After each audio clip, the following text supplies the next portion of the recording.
Antiguidade Oriental. Até então, nós abordamos mais sobre os povos do Ocidente, sobre como que é a moda no período da Antiguidade no Ocidente. Porém, os orientais também tiveram a sua importância dentro da história da moda. Eles trouxeram ali técnicas e inovações muito importantes para essa área. E também a vestimenta dos orientais, ela se torna única e bem diferente da vestimenta ocidental, ali por conta da cultura que é bem diferente e dos costumes que são outros. Em meio às evoluções da vestimenta, lembra que lá no vídeo anterior eu cito os novos tecidos que surgem, como por exemplo, algodão, a lã. Na China, durante o período da Antiguidade, surge um tecido chamado seda, que é derivado dos casulos do bicho da seda. Que vai ser um tecido muito utilizado, importante, que vai ser considerado alto luxo nas peças e que também vai causar várias disputas ali. A seda, ela tem várias curiosidades que envolvem ela e também tem uma história bem interessante, porém eu só vou contar ela mais aí para o decorrer do vídeo. E como já não é mais novidade, a indumentária no Oriente também se torna um fator de diferenciação social, de diferenciação de classes. Como, por exemplo, na Índia, que tem o sistema de divisão por castas, né? As classes sociais, elas são divididas por castas. Cada uma dessas castas utilizavam cores e padrões específicos para que diferenciassem as pessoas que pertenciam a determinada casta. Então, eles tinham como se fosse uma espécie de código de vestimenta. Em outros povos do Oriente, começam a surgir vestes específicas para diferenciar ali, seja a sua classe social, seja a sua posição perante a sociedade, seja para diferenciar se você é da realeza, se você é um imperador, se você é uma figura política ou uma figura religiosa. Vão surgir ali roupas que vão ter ou padrões, ou cores, ou modelos específicos para transmitir qual é a posição dessa pessoa. E o Oriente, ele vai se destacar ali pelo desenvolvimento de novas técnicas que vão ser muito importantes para vestimenta. Na China, Japão e Índia são desenvolvidas técnicas para dar novas texturas, para obter texturas diferentes da textura original que o tecido tinha, e técnicas de tingimento para poder alterar a coloração dos tecidos. Técnicas essas que vão começar a se difundir nos outros países do Oriente e depois se difundir também nos países do Ocidente. Os orientais, eles se tornam capazes de criar pigmentos que poderiam tingir permanentemente os tecidos, alterar a coloração natural deles para uma nova. Pigmentos esses que eram derivados desde elementos da natureza, como plantas, frutas, barro, líquidos que eles encontravam por ali, até especiarias, misturas entre esses mesmos elementos, reações químicas que já começavam a ser feitas nessa época, e em algumas substâncias um tanto inusitadas, como por exemplo a ureia, que é encontrada na urina. E já que os pigmentos, as novas colorações que os tecidos agora recebem, se alinharam ali com a diferenciação social, os pigmentos que eram considerados raros, seja porque sua matéria-prima era difícil ou escassa de ser encontrada, ou porque o processo para gerar essa cor ali era complicado e não era muito fácil de se fazer, como por exemplo a coloração roxa, eram deixadas somente para a realeza, para as pessoas de poder naquela época. Já tons crus dos tecidos, que não precisavam ali passar pelo processo de pigmento, e os pigmentos que eram encontrados com mais facilidade e em maior abundância, eram deixados para as classes mais inferiores, para os plebeus, como por exemplo a cor azul. E agora que eu trago uma curiosidade inusitada e que talvez até seja meio estranha, assim, lembra que eu falei que eles encontravam também os pigmentos em substâncias inusitadas, como por exemplo a urina, que tem o componente ureia nela? Então, era assim que eles conseguiam obter o pigmento azul nessa época. Os tintureiros daquela época, eles utilizavam essa ureia encontrada na urina para poder ter o pigmento azul e principalmente a urina de pessoas que consumiam ali mais álcool, ela era a urina mais propícia para conseguir ter o pigmento azul. Também essas colorações, elas acabam diferenciando certos cargos e ocupações dentro da sociedade oriental. Mas então, como que era ali a vestimenta do Oriente nesse começo? Nos primórdios, ali, na antiguidade. Bom, uma peça muito característica que eles utilizavam era um saiote de lã que chamava kaunikes. E ele era caracterizado ali por tufos de lã que compunham ele. Os homens vinham a utilizar uma versão mais curta do kaunikes, até se a gente for levar em consideração também pelo fato de ter mais mobilidade para caça, e geralmente eles estavam com o peito nu. Só quando vinha a necessidade, né, de cobri-lo, como por exemplo por conta dos intempéries, que eles cobriam com túnicas. Já as mulheres, elas também utilizavam o kaunikes, só que uma versão mais longa, e elas também usualmente cobriam o colo, seja com alguma espécie de túnica ou mesmo só com o tecido enrolado. Surgem também trajes que cobrem o corpo todo, que são utilizados tanto por mulheres quanto pelos homens e que consistiam em tecidos que eram envoltos no corpo, dando uma aparência espiralada. Mas com o tempo, essa peça passa a ser substituída por túnicas com mangas. Os tecidos que eles mais utilizavam eram o algodão, que também surgiu em algumas regiões do Oriente, o linho, que a gente vê que é muito utilizado no geral no mundo, e a lã, que também a gente viu que ela começou a ser muito utilizada para poder se aquecer. A seda passa a ser muito utilizada no Ocidente,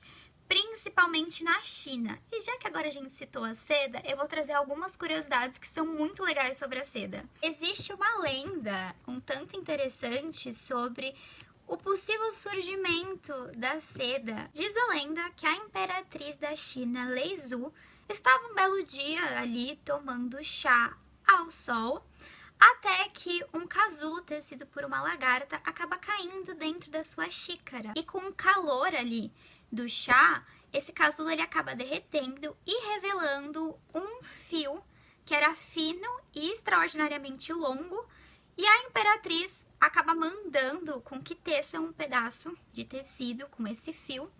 E esse tecido que eles têm acaba sendo um tecido brilhante e leve.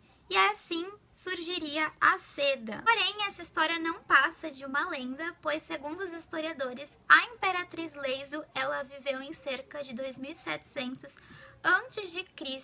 e ali os primeiros sinais da seda na China, eles são datados de 800 anos antes dessa data. E as histórias da seda, elas não acabam por aqui.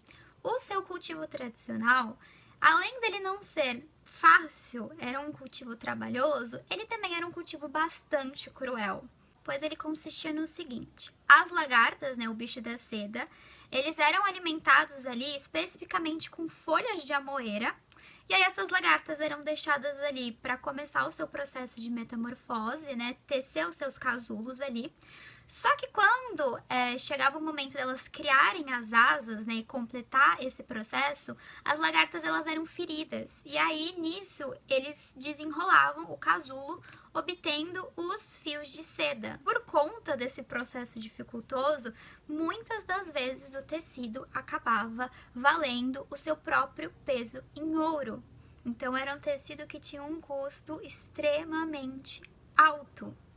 E muitas vezes o Senado romano, ele tentou proibir esse tecido, tanto por conta dos custos altíssimos dele, quanto pelo lucro que a China recebia por esses tecidos, que era absurdo, por medo de a China se tornar uma ameaça mortal a eles, né, de enriquecer mais. E também por umas questões mais ali cívicas e religiosas, eles também consideravam o processo da seda um tanto de natureza não certa, não correta. Essa não é a última curiosidade da seda, porque a mesma esteve até envolvida com questões de espionagem. Por mais de 4.000 anos, os segredos de como era cultivado o bicho da seda e como se derivavam os fios de seda deles ficou sob o monopólio da China. E isso permitiu com que o país cobrasse o que eles bem entendiam no custo do tecido, tanto para os outros países do Oriente, quanto para países do Ocidente. E a quebra desse monopólio em 552 depois de Cristo se torna ali um dos primeiros e mais ousados casos de espionagem industrial da história. E os ditos espiões foram 2 monges persas que chegaram à corte do imperador Justiniano de Bizâncio e alegaram que tinham voltado de trabalhos missionários na China e que durante esse período eles acabaram descobrindo ali, acabaram sendo ensinados os segredos para o cultivo da seda, que em troca de dinheiro e riquezas, eles trariam as ferramentas necessárias para poder criar uma indústria de seda bizantina. Então, meses depois, esses monges eles retornam à corte de Justiniano, trazendo ali ovos do bicho da seda escondidos em bambu e também mudas de amoreira para poder alimentar essas larvas. E assim surge uma indústria de seda bizantina e o monopólio da China com a seda acaba terminando. E depois, tempos depois, essa seda ela vai acabar se difundindo, né, em outros países, em outras regiões e vai acabar sendo produzida não só mais pela China e pelo Oriente, mas também pelo mundo todo. E já que também abordamos aí os persas e os bizantinos, vamos falar deles agora, porque eles trouxeram coisas importantes aí para moda. Começando aqui pelos persas, foram eles responsáveis aqui por uma grande mudança e um marco para a vestimenta, que foram eles os primeiros a começarem a cortar e ajustar as roupas utilizando medidas do corpo, o que por sua vez trazia ali muito mais facilidade e conforto durante a caça. Também é deles que vem essa ideia das roupas repartidas, como por exemplo calças, casacos, jaquetas. Então, graças a essa evolução que os persas trazem, que começam a surgir peças de roupas mais semelhantes com as que conhecemos hoje em dia. Para a vestimenta masculina, agora começam a surgir calças ajustadas às pernas, túnicas mais semelhantes a camisas e casacos. E também um ponto aí que os persas trazem é que é com eles que os calçados passam a ser um item normal do guarda-roupa e um item sempre utilizado. Mas, Giovana, até então você nunca citou sapatos, você nunca falou sobre o primeiro sapato, sobre as primeiras espécies de sapato ali. Até então, foram os persas que trouxeram eles? O sapato surgiu só agora? Sim, tivemos espécies de sapatos nas outras eras que eu abordei. Porém, isso é assunto para um vídeo específico sobre sapatos. Então, para não ficar muito confuso, eu vou decidir fazer um vídeo específico para explicar sobre o surgimento do sapato e os primórdios deles. Mas a partir de agora, a gente vai ouvir falar sobre modelos de sapatos, porque eles se tornam uma peça comum. Mas recapitulando aqui pra gente falar da vestimenta feminina, ela era basicamente semelhante à masculina. O que diferenciava era que as mulheres elas utilizavam os vestidos ou saias. Porém, elas também vinham ali a utilizar os novos casacos. Essas roupas elas são muito mais práticas do que as roupas dos gregos e dos romanos. Elas trazem muito mais mobilidade ali para as pessoas, tanto na caça quanto nas tarefas do dia a dia, tanto para vestir quanto na questão de locomoção. Elas se tornam roupas muito mais práticas e confortáveis. Quanto aos bizantinos, são eles que dão os primeiros passos para o gosto das ornamentações e da ostentação, que vamos ver que vai crescer muito nos próximos períodos. Utilizando muita seda para confeccionar as suas peças, vão ser eles que vão introduzir os fios de ouro ou de cobre à vestimenta, pérolas e pedras preciosas e também começar a usar as peles como adornos decorativos e não somente como questões de aquecer o corpo. Bom, finalizando mais um período da história da moda, deixa aqui embaixo o seu comentário. Me seguir lá no meu perfil se você ainda não segue e ver os outros vídeos e conteúdos que eu posto também. Salva e compartilha esse vídeo com a galera que vai me ajudar bastante. E eu vejo vocês no próximo vídeo, onde vamos entrar na Idade Medieval. Um beijo, pessoal!